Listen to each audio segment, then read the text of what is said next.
बिहार से शुरू हुई एसआईआर अब चुनाव आयोग ने ऐलान कर दिया है कि पूरे देश में चलेगी। और उत्तर प्रदेश में अखिलेश यादव दूसरे विपक्षी दल पहले ही आशंका जताने लगे हैं कि भाई यूपी में भी उसी तरह की चीजें होगी जैसे कि बिहार में हुई। नहीं, यहाँ नहीं होगी, हम होने नहीं देंगे। हमारी पूरी नज़र है। हमने वोट रक्षक बनाने शुरू करवा दिए हैं, हर गांव में 2। वो हमारा वोट रक्षक, उसको हम ट्रेनिंग दे रहे हैं, वो एक एक वोट की रखवाली करेगा। और कोई अगर हमारी वोट को चुराने का काम करेगा तो हम उसको जो है लोकतंत्र की रक्षा के लिए उसको जिस भाषा में समझेगा हर भाषा में समझाने का काम करेंगे। इस बात का भी हम आपको विश्वास दिलाते हैं। क्या बेहतर ना होता कि भी अगर इस तरह की चीजें अगर जमीन पर उतर रही है और आप लोगों के आरोप सही है तो विपक्ष संयुक्त तौर पे इस चीज को करता, इंडिया गठबंधन का आप हिस्सा होते।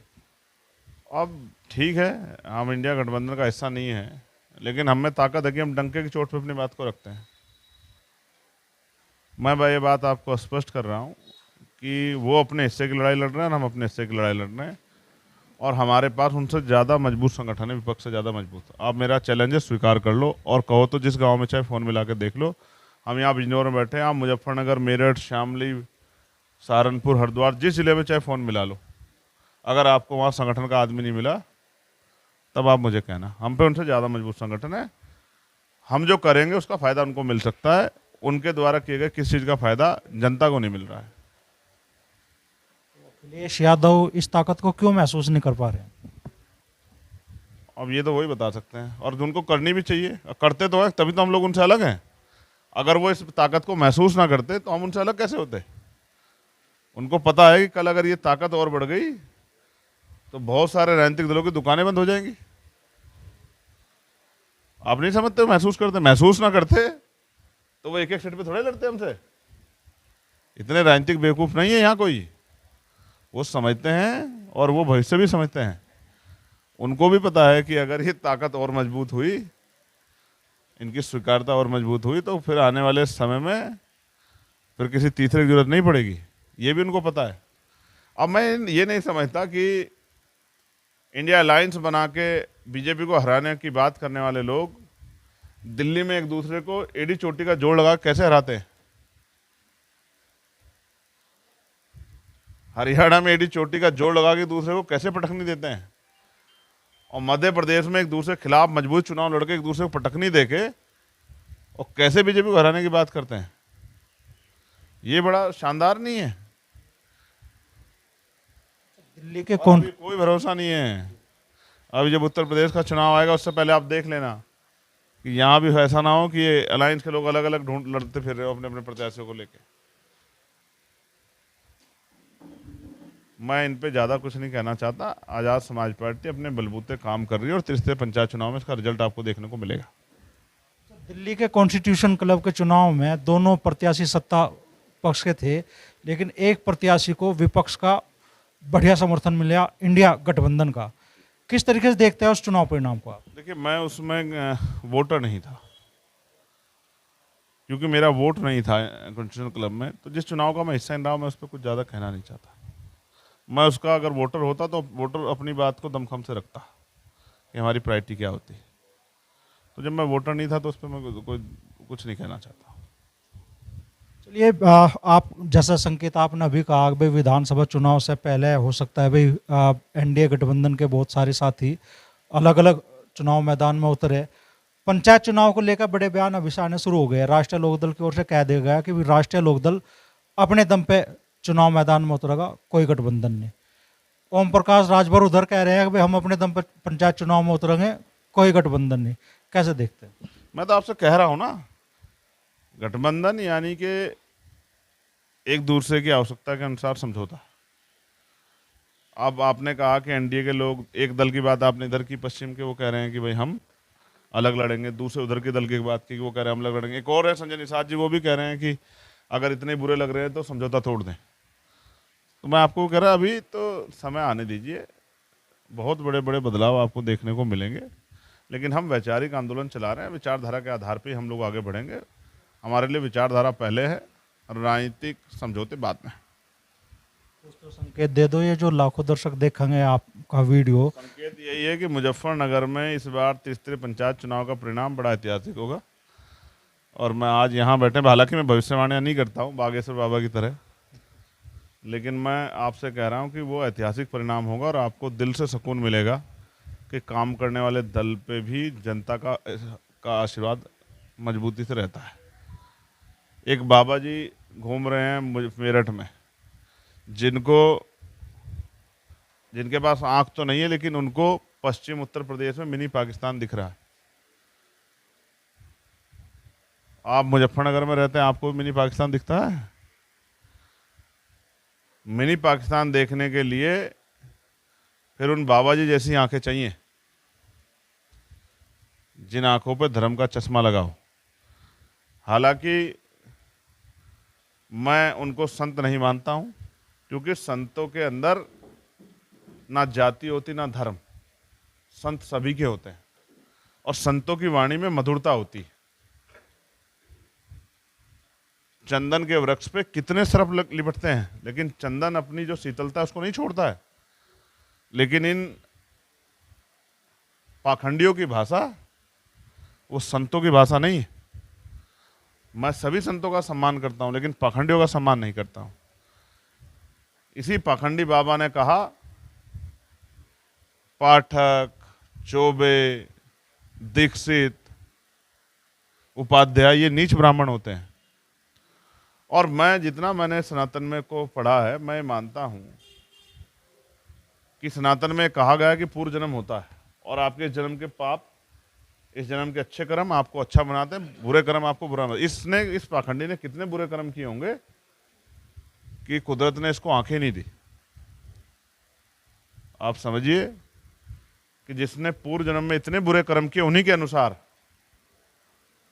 और वो आज व्यक्ति लोगों को लड़ाने की बात करे।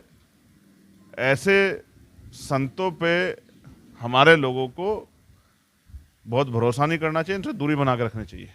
इस तरह के संतों के भरोसे हमारे लोगों का भला नहीं होगा। हमारे लोगों का भला बाबा साहब अम्बेडकर के रास्ते पे चल के, पढ़ लिख के, शिक्षा हासिल करके, नौकरी रोजगार प्राप्त करके, आर्थिक रूप से मजबूत होकर, शैक्षिक रूप से मजबूत होकर और समतामूलक समाज बना के ही आगे बढ़ेगा। तभी उनकी मुक्ति होगी, तभी उनकी तरक्की का रास्ता खुलेगा।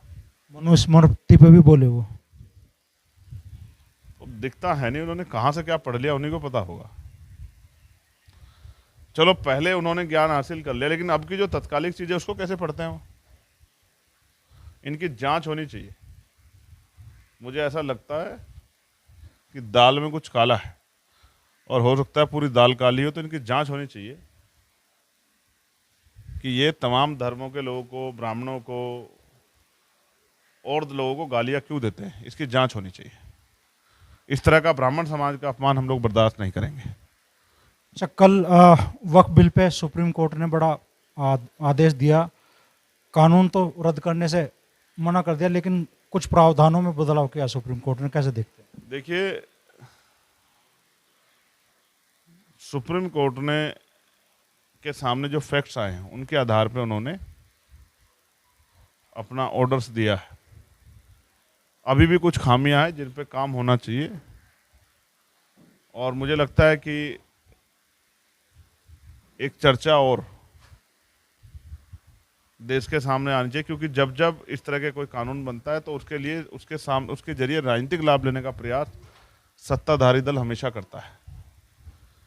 तो जिस तरह से मीडिया उसको प्रोजेक्ट करता है, उससे भी लोगों को सावधान रहना चाहिए। सुप्रीम कोर्ट का आदेश है, हम सब लोगों को उसका सम्मान करना चाहिए। अच्छा, आखिरी सवाल मैं आपसे करना चाहूँगा। जैसे जैसे आज़ाद समाज पार्टी की ताकत बढ़ती हुई लोग महसूस कर रहे हैं, कुछ राजनीतिक दलों में बेचैनी भी लोग महसूस कर रहे हैं, और बड़ी रैली बहन जी आयोजित कर रही है लखनऊ में, 5 लाख की भीड़ जुटाने का लक्ष्य रख दिया गया है। तो क्या आज़ाद समाज पार्टी का जिस तरीके से वजूद बढ़ रहा है, उसकी बेचैनी भी झलक रही है कि फिर से बसपा को उस हिसाब से खड़ा करने की कोशिश की जा रही है? देखिए, ऐसा है, आपकी हाइट कितनी है? 5'10", और मेरी भी लगभग 5'10". आपकी ऊंचाई आपके साथ है, मेरी ऊंचाई मेरे साथ है, आपके कर्म आपके साथ है, मेरे कर्म मेरे साथ है।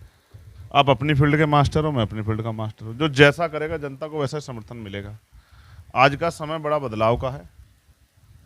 ये बात बड़े बड़े दलों को महसूस हुई, और जो देश में मुख्य विपक्षी दल है उनके बड़े बड़े नेता गांव गलियों में घूमते फिरे, यात्राएं करते फिरे। समय बदल गया है। जनता चाहती है कि जिसको हम वोट दे रहे हैं, जिसको हम नेता मान रहे हैं, वो हमारे बीच रहे। तो जनता किसके साथ है ये आपसे मुझसे छिपा हुआ नहीं है। आपको मीरापुर याद है या नहीं है? तलवार की धार पे वो चुनाव हुआ था, और किसको कितने मत मिले, आप कौन खड़ा हो रहा है, कौन बैठ रहा है, आपको सब पता है।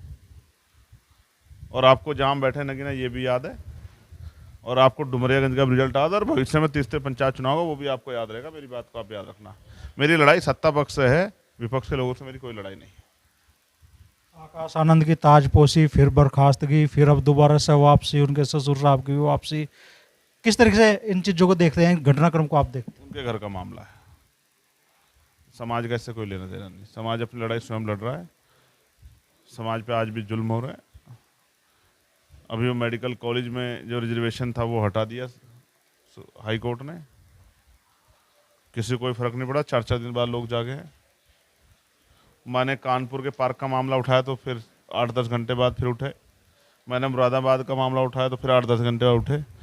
ऐसा लग रहा है कि बहुत सारे दल तो हमारा ट्विटर हैंडल देख के अपनी राजनीतिक एजेंडे को आगे बढ़ा रहे हैं, ऐसा लगता है। बाकी आज़ाद समाज पार्टी बीमारी में कार्यकर्ता दिन रात मेहनत कर रहे हैं। और मेरे आसपास देखोगे, मैं अकेला यहाँ नहीं सोया था। हमारे सैकड़ों कार्यकर्ता जो अपनी मेहनत से सक्षम बने हैं, वो भी इसी गर्मी में और इसी खुली जगह पे यहीं मेरे बीच मौजूद, मेरे साथ मौजूद थे। मैं इसलिए ताकतवर हूँ कि मेरे पास विश्व के सबसे अच्छे नेता कार्यकर्ता हमारे आंदोलन से जुड़े हुए हैं। इसलिए मैं अपने आप को ताकतवर मानता हूँ। और जैसे जैसे हम सब लोग मिलकर काम करेंगे, आज़ाद समाज पार्टी प्रदेश और देश की बड़ी मुख्य पार्टी बनने का काम करेगी, ऐसा भी मुझे विश्वास है। मैं इन सबको बधाई देता हूँ और इन सबके लिए मंगल कामना है। तो बिजनौर के लोगों को गुलदार के प्रकोप से छुटकारा दिलाने के लिए सांसद चंद्रशेखर आज़ाद लगातार देहात क्षेत्र में घूम भी रहे हैं, नाइट स्टे भी कर रहे हैं, और मुद्दा देश का हो या प्रदेश का, हर मुद्दे पर बात की उन्होंने खुल के।